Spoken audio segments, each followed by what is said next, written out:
SpaceX's Falcon Heavy, the world's most powerful rocket, thundered to life and shot away from Florida Tuesday on the power of 27 engines and nearly 5 million pounds of thrust, kicking off a spectacular maiden flight to San founder Elon Musk's cherry-red Tesla Roadster on a just-for-fun journey beyond the orbit of Mars. It was easily the loudest and possibly most dramatic launch from Florida's Space Coast since NASA's Space Shuttle was retired in 2011, with the Falcon Heavy, made up of 3 strapped-together core stages powered by 9 engines each, putting on a dazzling show for tourists and area residents jamming nearby roads and beaches. Spectacular as it was, the launching was just an appetizer for a long-awaited test flight. 8 minutes after the rocket took off, 2 of the 3 Falcon 9 core stages that helped power the vehicle out of the lower atmosphere made rocket-powered descents to side-by-side touchdowns at the Cape Canaveral Air Force Station, generating thunderous sonic booms as they slowed for landing. Falcon Heavy side cores have landed at SpaceX's landing zones 1 and 2.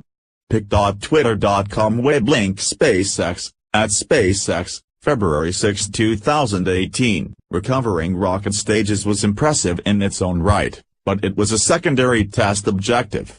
The primary goal was to prove the rocket's ability to boost heavy payloads into space. Elon Musk giddy ahead of SpaceX's historic Falcon Heavy launch, while the Tesla on board for the rocket's first test flight tipped the scales at a relatively modest 1 ton or thereabouts. The Heavy has the ability to boost nearly 140,000 pounds to low Earth orbiter and more than 37,000 pounds to Earth escape trajectories to Mars. NASA is currently building an even more powerful rocket known as the Space Launch System, or SLS, that will generate 8.8 million pounds of thrust in its initial configuration and up to 11.9 million pounds in a follow-on cargo variant.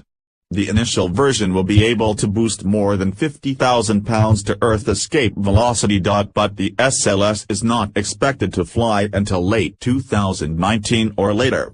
Until then, the Falcon Heavy will be the world's most powerful rocket, offering a relatively low-cost option for getting heavy payloads into space for NASA, the Department of Defense and commercial satellite operators. The business end of the Falcon Heavy, 27 Merlin engines, clustered in groups of 9, developing nearly 5 million pounds of thrust at liftoff. SpaceX U.S. Commerce Secretary Wilbur Ross, who attended the launch at the Kennedy Space Center, said the Heavy offers a promising alternative for heavyweight national security satellites that are too big for the Falcon 9 and currently fly exclusively on more expensive United Launch Alliance Delta IVs. The national security people have indicated that assuming this test or a subsequent one goes well, they would plan to use this Falcon Heavy for classified missions, he said. The rocket also could be used to launch astronauts or space tourists to the moon, although plans for such flights are not yet mature. Made up of 3 strapped-together Falcon 9 first stages and a single upper stage, carrying the Tesla, the Falcon Heavy's engines flashed to life at 3:45 p.m. EST. GMT5, 2 hours and 15 minutes late because of higher than allowable upper-level winds. After a lightning-fast round of computer checks, the 229-foot-tall rocket was released to climb away from the pad, shattering the afternoon calm with an ear-splitting roar and an impossible-to-miss rush of fire from all 27 engines, 9 at the base of each core stage. Going into the flight, Musk predicted a 50% to 70% chance of success based in large part on the difficulty predicting how the vehicle would respond to extreme aerodynamic stresses and vibrations from the clustered engines. As it accelerated skyward, aerodynamic forces quickly ramped up, forming an invisible bull shock over the nose of the central core stage, creating complex interactions and, possibly, localized heating as the spacecraft picked up speed plowing through the thick lower atmosphere. But the Heavy endured those stresses, rocketing through the speed of sound and the region of maximum aerodynamic stress about a minute after liftoff. The 18 engines in the 2 outboard core stages shut down 2.5 minutes after launch. Both stages then separated from the core booster, flipped around, restarted 3 engines each and began flying back to Florida. A shot of the Falcon Heavy atop pad 39A at the Kennedy Space Center during pre-flight tests last month. SpaceX. The 9 center stage engines continued firing for another 30 seconds or so before they, too, shut down, and the second stage pulled away on its own, lighting up a single Merlin engine to continue the boost toward a preliminary orbit. The central core stage then fired 3 of its engines to set up a landing on an offshore drone ship stationed several hundred miles east of Cape Canaveral. The 2 outboard stages, meanwhile, restarted 3 engines to slow down for atmospheric entry. The burns, brilliant side-by-side jets of flame, were clearly visible across Florida's east coast as the boosters plunged tail-first toward pads at Landing Zone 1 at the Cape Canaveral Air Force Station.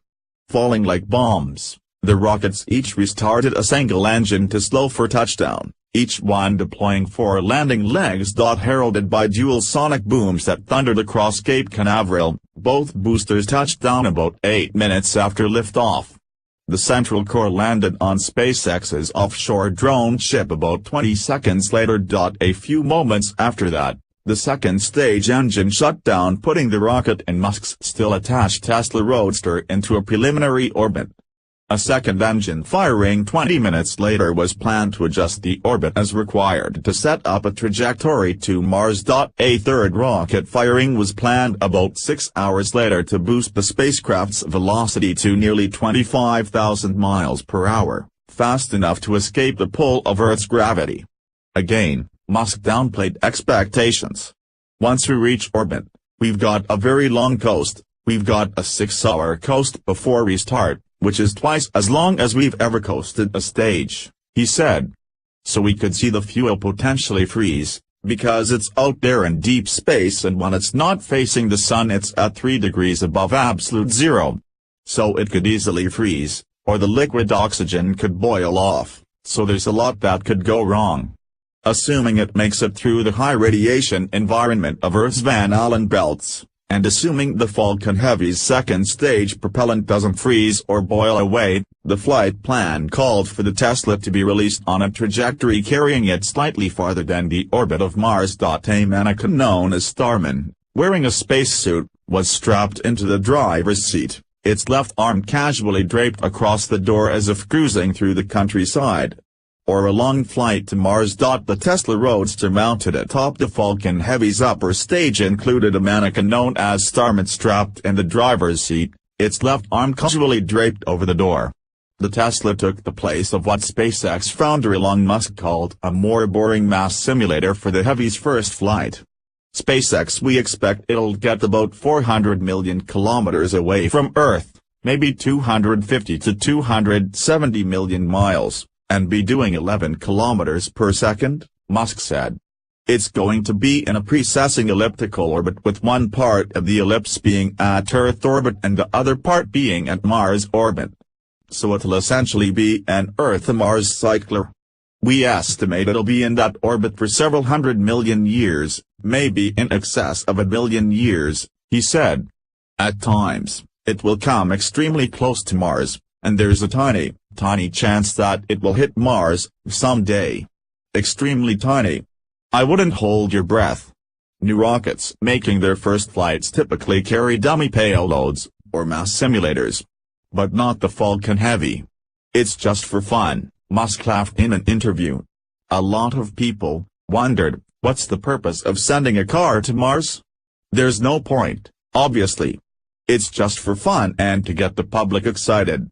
Musk believes the Falcon Heavy, which at $90 million a copy costs much less than ULA's less powerful rockets or the European Ariane 5 booster, is a potential game-changer for SpaceX. But first, the company must demonstrate the Heavy's reliability. And it's not yet clear how the Falcon Heavy figures into SpaceX's long-term plans, whether enough customers, including NASA, will buy the Heavy for commercial satellite launching missions, to send interplanetary probes into deep space, or possibly to send space tourists into orbit aboard a piloted version of SpaceX's Dragon spacecraft. I think Heavy creates a lot of opportunities, said John Young, an engineer on a SpaceX advisory board. There are several communities in Washington that would love to have a bigger aperture, either optical or radar, to collect more national security data. So this creates a whole new opportunity. But it's unclear how SpaceX's efforts to develop an even larger rocket, known as the BRF, will affect its near-term plans for the Heavy. Musk said last year the Heavy would be used to launch 2 paying customers on a flight to loop around the moon by the end of this year, but that mission is on hold. The Falcon Heavy is definitely capable of sending the crewed Dragon vehicle around the moon, Musk said. We may still do that, it depends on how quickly the BFR development goes. If that development's looking good, then we will try to push everything to BFR. If that's looking like it's going to take longer than expected, then we'll send people around the moon using Falcon Heavy and Dragon. But the BFR is the clear focus, a rocket system that he says will be ideal for interplanetary colonization and for establishing a large base on the moon and a city on Mars. But this, the Falcon Heavy, is a prelude to that. This is going to teach us a lot about what's necessary to have a huge booster with a crazy number of engines. For now, the Heavy remains a rocket under development.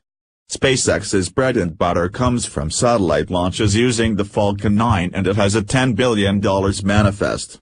SpaceX also holds NASA contacts valued at more than $2 billion for 20 space station resupply flights and a subsequent contract covering another 6 cargo missions. The company is building a piloted version of its Dragon capsule to ferry astronauts to and from the station under a separate $2.6 billion contract, and the company recently won a second long-term station resupply contract, with an unspecified value, for another half-dozen resupply missions.